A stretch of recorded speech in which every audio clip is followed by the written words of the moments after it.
Kolkata case में आज एक बेहद महत्वपूर्ण और चौंकाने वाला खुलासा हुआ है जिसने पूरे देश को हिलाकर रख दिया है। प्रिंसिपल संदीप घोष की पत्नी ने एक ऐसा बयान दिया है जिससे इस जघन्य अपराध का रहस्य सुलझ गया है। उनके बयान के बाद सीबीआई ने तुरंत और निर्णायक कार्रवाई की है। सीबीआई ने ऐलान किया है कि अब वे सबूत इकट्ठा करने की बजाय सीधे संदिग्धों की गिरफ्तारी करेंगे। संदीप घोष की पत्नी ने खुलासा किया कि डॉक्टर बिटिया के साथ किए गए अत्याचारों की भयावहता का खुलासा हुआ है। उनके बयान में उल्लेखित विवरण ने सभी को झकझोर कर रख दिया है। डॉक्टर बिटिया के पैरों को चीरा गया, हाथों को तोड़ा गया और गले को दबाया गया। यह खबर सुनने के बाद हर व्यक्ति के दिल को गहरा धक्का लगा है। सीबीआई की इस नई दिशा निर्देश के बाद यह मामला अब एक निर्णायक मोड़ पर पहुंच गया है।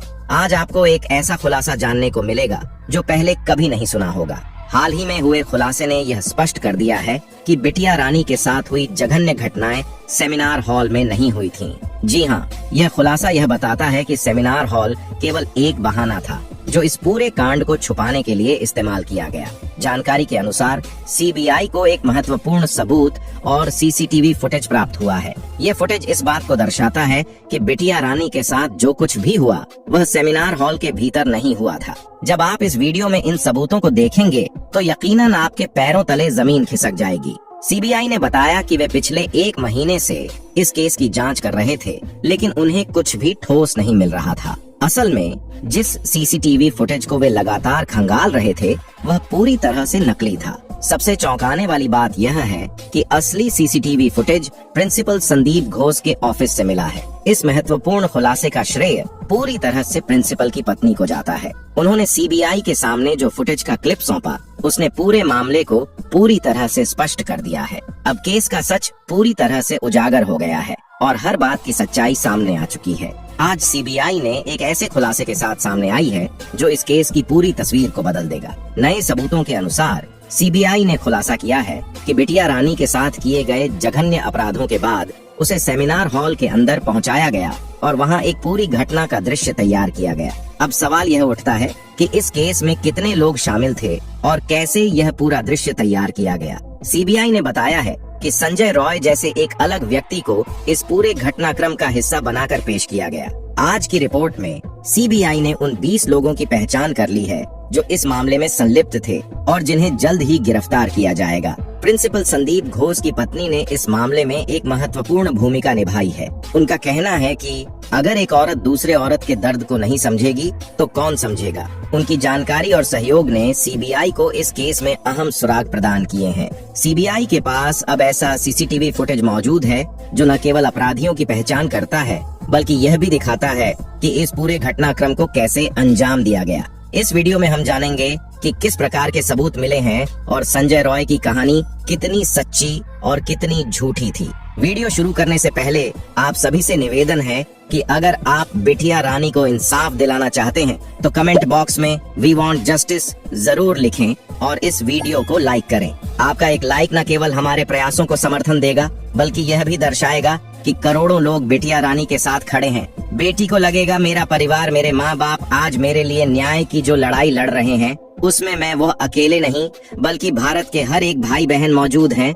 तो तुरंत चैनल को सब्सक्राइब करके और इस वीडियो को लाइक करके बिटिया रानी को अपनी सच्ची श्रद्धांजलि अर्पित करें। तो सीबीआई पिछले 1 महीने से कोलकाता केस की गहराई से जांच कर रही थी, लेकिन इस पूरे मामले की कुंजी प्रिंसिपल संदीप घोष की पत्नी के हाथ में थी। उन्होंने हाल ही में खुलासा किया है कि उनके पास एक अत्यंत महत्वपूर्ण सीसीटीवी फुटेज है जो पूरे केस को पूरी तरह से स्पष्ट कर देगा। जानकारी के अनुसार जब संदीप घोष सुबह अस्पताल पहुंचा था तो उस समय का फुटेज सीबीआई के हाथ में था, लेकिन इसके अलावा एक और फुटेज सामने आया है जो इस केस की दिशा को बदल सकता है। रिपोर्ट से पता चलता है कि बिटिया रानी के साथ किए गए जघन्य अपराध वास्तव में सेमिनार हॉल में नहीं हुए थे। सीबीआई ने हॉल की पूरी जांच की और वहां जो दृश्य पाए गए वे इस धारणा को मजबूत करते हैं कि घटना हॉल में नहीं घटी थी। इस नए फुटेज के आधार पर सीबीआई ने खुलासा किया है कि हॉल में केवल ऐसा दृश्य तैयार किया गया था जिससे यह आभास हो कि सारी घटनाएं यहीं पर घटी हों। अब इस फुटेज के माध्यम से सीबीआई के पास वह सबूत हैं जो इस केस की सच्चाई को उजागर करेंगे और पूरा मामला स्पष्ट हो जाएगा। सीबीआई के सामने पेश किए गए सबूत संजय रॉय को फांसी की सजा दिलवाने के लिए पर्याप्त नहीं थे, जिससे जांच एजेंसी दुविधा में थी कि आखिर ऐसा क्या है जो इस केस में छूट रहा है। अब एक नई और महत्वपूर्ण जानकारी सामने आई है जो पूरे मामले की तस्वीर को बदल सकती है। रिपोर्ट्स के अनुसार बिटिया रानी के साथ किया गया जघन्य अपराध सेमिनार हॉल में नहीं, बल्कि प्रिंसिपल संदीप घोष के ऑफिस के अंदर हुआ था। जैसे ही यह अपराध ऑफिस के अंदर हुआ, बिटिया रानी को तुरंत खींचकर सेमिनार हॉल में ले जाया गया। वहां एक जानबूझकर तैयार किया गया दृश्य स्थापित किया गया ताकि यह प्रतीत हो कि सारी घटनाएं हॉल में घटी हों। ऑफिस को पूरी तरह से धोने और साफ करने के लिए पानी, फिनाइल और अन्य केमिकल्स का इस्तेमाल किया गया। पूरी रात इसे अच्छे से धोया गया और फिर सेमिनार हॉल में एक नकली दृश्य तैयार किया गया, जैसे एक फिल्म की सेटिंग होती है। संदीप घोष ने संजय रॉय को इन जघन्य कार्यों को अंजाम देने के लिए प्रेरित किया, जिसमें बिटिया रानी को पीटना, उसके अंगों को तोड़ना और अन्य अमानवीय कृत्य शामिल थे। संजय रॉय को इन कार्यों का अभ्यास कराया गया ताकि वह जांच के दौरान सही विवरण दे सके। इसके बाद जब सीबीआई ने जांच की तो उन्हें संजय रॉय के कथनों के आधार पर यह सत्यापन प्राप्त हुआ कि हाँ, यह सब कार्य सही तरीके से किए गए थे। संदीप घोष ने इस केस के पोस्टमार्टम रिपोर्ट आने से पहले ही दुनिया को यह बताने का प्रयास किया कि यह एक आत्महत्या का मामला है, ताकि मामले की सच्चाई को छुपाया जा सके। इस तरह से पूरे मामले को गढ़ने और सच्चाई को छुपाने की एक पूरी योजना बनाई गई थी। हालिया खुलासों ने